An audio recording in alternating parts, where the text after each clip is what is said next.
বন্ধুরা, নতুন বাইক চালাতে গিয়ে সব থেকে বড় ভয় কি জানেন? বাইক পড়ে যাবে না তো? অনেকেই আছে ক্লাচ ছাড়তে কাঁপতে শুরু করে দেয়, আবার কেউ কেউ ব্রেক করতে গিয়ে ব্যালেন্স হারিয়ে ফেলে। কিন্তু আজকের এই ভিডিওটির মধ্যে আপনাদেরকে আমি এমনভাবে কিছু টিক বা টিপস দেব যেগুলো ফলো করলে নতুনরা খুব দ্রুত বাইকের ব্যালেন্স বা কন্ট্রোল করতে পারবে। তো সেই জন্য ভিডিওটা না কেটে কোটে শেষ পর্যন্ত আপনাদেরকে দেখতে হবে, কারণ এই ভুলগুলোর জন্যই কিন্তু বেশিরভাগ নতুন রাইডাররা পড়ে যায় বাইক নিয়ে আর কন্ট্রোল করতে পারে না বাইককে। তো মেন ভিডিওতে যাওয়ার আগে আরেকটি কথা বন্ধুরা, ভিডিওটা যদি কোনো রকম কাজে আসে আপনাদের অবশ্যই এই চ্যানেলটিকে সাবস্ক্রাইব করে রাখবেন আর অবশ্যই একটা লাইক করবেন, কারণ লাইক করলে আরও ভিডিও বানানোর মোটিভেশন পাই। তো চলুন মেন ভিডিও টপিকে এবার আমরা চলে যাই। দেখুন, বাইকের ব্যালেন্স শুধু হাতের জোরে আসে না, এটি আসে বডি কন্ট্রোল আর কনফিডেন্স থেকে। দেখুন, সবার প্রথম যে ভুলটা অনেকেই করে সেটা হলো সামনের দিকে না নিচের দিকে তাকায়। মানে হলো কি, নতুন যারা বাইক চালানো শিখছেন তারা এই ভুলটা অনেকেই করে, বাইক চালানোর সময় সামনে রাস্তার দিকে বদলে নিচের দিকে তাকায়, আর তখনই কিন্তু ব্যালেন্সটা নষ্ট হয়ে যায়। মনে রাখবেন, যখনই আপনারা বাইক নিয়ে যাবেন তখন আপনার চোখ যেদিকে যাবে বাইকও কিন্তু সেদিকেই যাবে। তো সেই জন্য সবসময় 15 থেকে 20 ফুট সামনে আপনারা দেখুন, সোজাভাবে আপনারা সামনে দেখুন, আর সামনে যখন তাকিয়ে থাকবেন তখন মানে চালাবেন, তখনই কিন্তু বাইকের যে কন্ট্রোল সেটা কিন্তু ভালোভাবে থাকবে।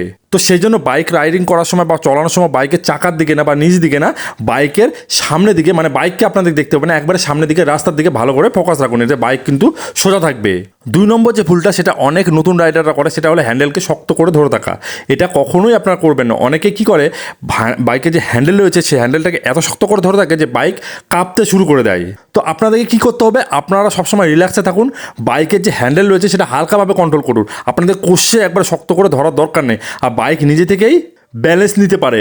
আপনি শুধু তাকে ঠিক দিকটা দেখান, বাইক কিন্তু ঠিক ওই দিকেই কিন্তু যাবে। তো সেই জন্য অতিরিক্ত শক্ত করে কষে আপনাদেরকে হ্যান্ডেল ধরার দরকার নেই। নর্মালি আপনারা ধরুন, নর্মালভাবে আপনারা ধরুন রিলান, তাহলে কিন্তু আপনার বাইকটা নিয়ে আপনার ব্যালেন্স ঠিক থাকবে, আপনার পড়েও যাবেন না। 3 নম্বর যে ভুলটা অনেকে করে সেটি হলো কি, বাইকে যে ক্লাচ আর অ্যাক্সেলেটর রয়েছে সেটা ধীরে করে না ছেড়ে হট করে ছেড়ে দেয়। আর এটার সময় কি হয়, একটা বাইক ঝাঁকুনি দেয়, আর ঝাঁকুনিতে কিন্তু বাইকের ব্যালেন্সটা কিন্তু নষ্ট হয়ে যায়। তো সেই জন্য আপনাদের কী করতে হবে, তো সেই জন্য যখন আপনার ক্লাচ আর অ্যাক্সেলেটর ছাড়বেন তখন কিন্তু ধীরে ধীরে ছাড়তে হবে, এবং যখন আপনারা এইভাবে ছাড়বেন দেখবেন বাইকে ঝাঁকুনি মারবে না এবং ব্যালেন্স কিন্তু নষ্ট হবে না। আপনারা এটা কিন্তু প্রত্যেকদিন প্র্যাকটিস করুন। যারা নতুন আছেন, ক্লাচ আর অ্যাক্সেলেটরটা ছাড়া খুব দরকারি একটা জিনিস, সেটাকে ভালো মতো প্র্যাকটিস করতে হবে। ধীরে ধীরে ক্লাচকে ছাড়ুন, এইভাবে আপনার প্র্যাকটিস আপনারা করুন, অ্যাক্সেলেটর আস্তে আস্তে দিন, দেখবেন আস্তে আস্তে আপনার স্মুথভাবে স্টার্ট হবে। আপনারা কিন্তু কোনো ঝাঁকুনি পাবেন না বা কোনো কিছু হবে না, স্মুথভাবে বাইকটা বেরিয়ে হয়ে যাবে, আপনারা কিন্তু পড়েও যাবেন না। 4 নম্বর যে পয়েন্টটা রয়েছে, এটা যদি আপনারা প্র্যাকটিস করেন খুব ভালো আপনাদের কন্ট্রোল হবে। সেটা হলো কি, আপনারা যখন বাইকটা নিয়ে যাবেন না, সেটা হলো খুব স্লো স্পিডে চলান। মানে হলো কি, যে এমন একটা স্পিডে চলান, মানে এক টানা আপনারা একটা স্পিডে চলান, এটা দেখবেন যে আপনাদের হচ্ছে যে কন্ট্রোলটা কীভাবে থাকছে, বাইক কি এদিক ওদিক হচ্ছে না সোজাসুজি যাচ্ছে। যদি সোজাসুজি যে স্পিডে যাবে সেই স্পিডে আপনারা কিন্তু 10 থেকে 15 কিলোমিটার বা 20 কিলোমিটার আপনারা কিন্তু প্র্যাকটিস করুন। ধীরে ধীরে আপনারা কিন্তু একটু স্পিড বাড়াবেন, দেখবেন আপনারা কিন্তু পড়বেন না। একেবারে এক চান্সে স্পিডটা বাড়িয়ে দেবেন না, স্লো করে স্পিডটা বাড়ানো থাকুন, আর একেবারে স্লো করে দেবে কিন্তু আপনারা কিন্তু ব্যালেন্সটা গড়বড় হয়ে যাবে। তো মোটামুটি এমন একটা স্পিডে প্র্যাকটিস করুন সবসময়, যেটাতে আপনারা কিন্তু হ্যান্ডেল বা আপনার বাইক নিয়ে পা নামাতে হচ্ছে না, এরকম একটা স্পিডে আপনারা সবসময় প্র্যাকটিস করুন। মোটামুটি ধরুন 30-40-এ আপনারা কিন্তু যাওয়া আসা প্র্যাকটিস করুন। 5 নম্বর যে ভুলের কারণে আপনাদের ব্যালেন্স বিগড়ে যায় সেটি হলো কি, বাইকে ব্রেক করার সময়, ঠিক আছে, বাইকে ব্রেকই অনেকে কিন্তু সঠিকভাবে করে না। দেখুন, যখন বাইক আপনারা দাঁড়া করাবেন বা থামবেন তখন আপনারা কী করবেন, আপনারা হচ্ছে যারা নতুন আছে তারা কী করে ফ্রন্ট ব্রেকটা আগে টিপে দেন। তো এটা কিন্তু করবে না, আপনাদের যেটা করতে হবে ফ্রন্ট ব্রেক এবং রিয়ার ব্রেক, মানে পিছনে ব্রেক, দুটো ব্রেক একসঙ্গে ব্যবহার করতে হবে। আর হঠাৎ করে না ব্রেক করে একবারে ধীরে ধীরে কিন্তু পেস করতে হবে।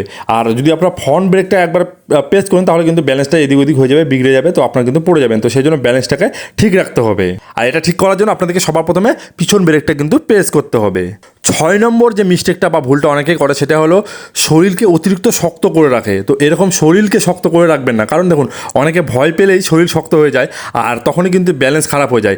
শরীরকে মানে আপনার বডিটাকে সবসময় কিন্তু কি রিল্যাক্সে রাখুন, ঠিক আছে, কাঁধ ঢিলা রাখুন, আর নিজেকে নিজে মোটিভেশন করুন যে আমি পারবো, এরকম একটা ব্যাপার রাখুন, বিশ্বাস করুন, কনফিডেন্স আনুন নিজের মধ্যে, তাহলে কিন্তু আরও দ্রুত কিন্তু ব্যালেন্সটা বাড়বে। তো আপনারা যত বাইক নিয়ে যত বেশি আপনারা মনে করেন একটু ট্রেসের মধ্যে চলাবেন, যত ট্রেসের মধ্যে চলাবেন তত কিন্তু ব্যালেন্স উল্টাপাল্টা হবে, তখন আপনার হাত দিয়ে শক্ত করে ধরবেন, এক কথা যত আপনার ভয় পাবেন তত কিন্তু খারাপ হবে। তো সেই জন্য আপনাদেরকে কিন্তু এমনভাবে চালাতে হবে খুব রিল্যাক্স, ঠিক আছে, নর্মালভাবে যত চলাবেন না তত আপনার বাইকটা কিন্তু আপনার মতো চলবে, ঠিক আছে, মানে আপনার মনে করেন কথার মতো বাইক চলবে এক কথায়। সেই জন্য আপনাকে কী করতে হবে, রিল্যাক্স হতে হবে, মানে মাইন্ডটাকে ফ্রেশ করতে হবে।